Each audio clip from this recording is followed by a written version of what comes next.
How to change font in Roblox. If you are using a font like the one you see here and want to use a custom font, you have come to the right place. First of all, download the font you want to use from a website like the font or others. Here I'll download the font that I'll use in Roblox. Once it has been downloaded, locate the file and extract it. Now your font is ready. Go to Roblox player on your desktop, right click it and choose Open File Location. Now go to the Content folder and then the Fonts folder. Scroll down until you find the file source sans probold.ttf. Right click on it and delete it.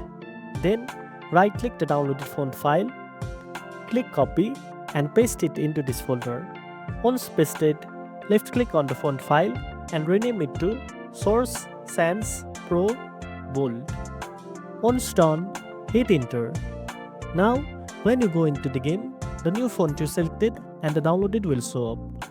Everything in the game like text will be updated with your new custom font.